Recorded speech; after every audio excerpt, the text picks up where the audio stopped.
All right, Pops, consumerism here in the United States, it is making the affordability crisis for new cars and quite frankly, used cars as well, worse and worse and worse. We have news from Ford, Dad, their entry-level Ranger pickup truck, cost-effective, cheap, something that everyone can have access to. Not so fast.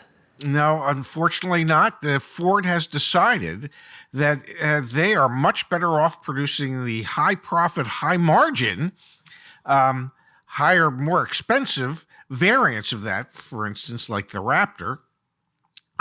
It shares most of the parts of the regular Raptor, but the profit margin is much greater. The regular Ranger, Dad. The regular Ranger, I'm sorry. The regular Ranger, and therefore making it a much higher profit margin for them and decreasing the affordability for most people out there. This has been an issue that we have been talking about for going on 2.5 years now, that manufacturers have just basically said, we don't care about cheaper vehicles and getting more people into the market. We only care about better heeled, well-financed customers. Pops, we are super excited. CarEdge Insurance. What is it? What do we need to know? It's all your insurance needs in one place. Easy, simple, fast. Just give us some information. You get your quotes. CarEdge.com/insurance.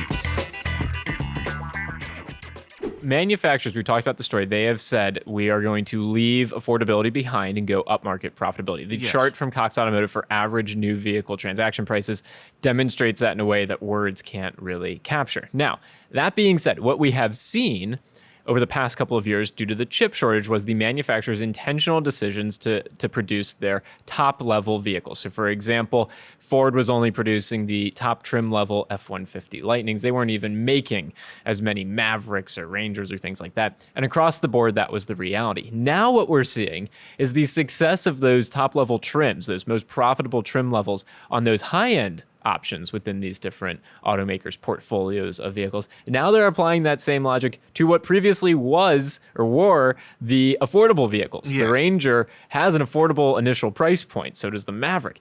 So does, it's not just Ford. Like you could look at any automaker. They are intentionally making this decision to get people into these higher margin, more expensive vehicles.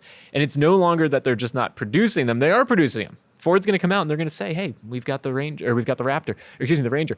Chevy's going to come out there. They're going to say, hey, we got the Trax starting MSRP well below $30,000. They're not going to make the options, at least in good numbers, for people to actually afford them, these high trim levels. And that's why I said consumerism at the beginning, Dad. People just get caught up in the fancy badging and all that crap, man. There's a Dodge Challenger out there. I forget what it's like, some anniversary edition. It's got like $150,000 price tag on it, Dad. And what do you get? You get like badges. Stop it, folks. I like badges. When I was a Boy Scout, you did things to earn badges. The truth of the matter is that every one of these manufacturers is utilizing this marketing concept so that they can underwrite going into the EV business. EVs lose them money. Every EV that Ford sells costs them money, approximately $60,000 lost per EV sold. So how do you underwrite that? You make sure that you are producing ICE vehicles, internal combustion engine vehicles, with the highest possible profit margin to compensate for the losses of every sale on every EV. That's what they're doing. That's why they're leaving the average consumer behind. Because if they just depend on the average consumer, the losses on EV sales would be so staggeringly high that they know they could not succeed. Now, the possibility still exists that they might not succeed in the EV realm, but this gives them some type of a foothold so that they can subsidize those losses over the short term while they're trying to build up their EV market.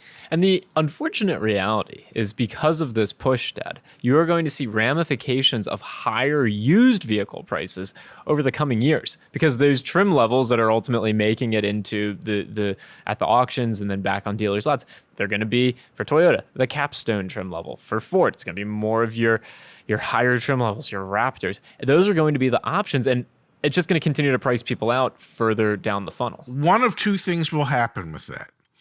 Either those vehicles, all these high-priced vehicles will depreciate and fall like a rock, or they will depreciate very little and retain such a high percentage of their original value that they will still be unaffordable for the masses who are trying to buy them as pre-owned vehicles. My supposition, just a supposition, higher priced vehicles tend to depreciate more rapidly than lower priced vehicles. I believe 2, 3, 4 years from now, these things will be like anchors as far as how much they have depreciated in value. Two of the fastest depreciating vehicles in the history of mankind are an S-Class Mercedes-Benz and a 7 Series BMW. They're the two most expensive vehicles in those product lines, and they depreciate faster than any other vehicles in those product lines. I believe we could see the same thing happen with all these high-priced, high-profit margin, overpriced vehicles that the manufacturers are producing. Yeah, that really, I think you could be spot on there. And really the storyline here is I'm very curious how people feel about it in the comments down below. The intentional decisions by automakers, the new development here being, now they're going to produce these entry-level options. They're just going to produce more and more and more of the top trim level of the entry-level options, which again, the Ford Ranger RAPTOR being 67% more expensive than the base trim. And it's the same thing, pretty much same parts, folks.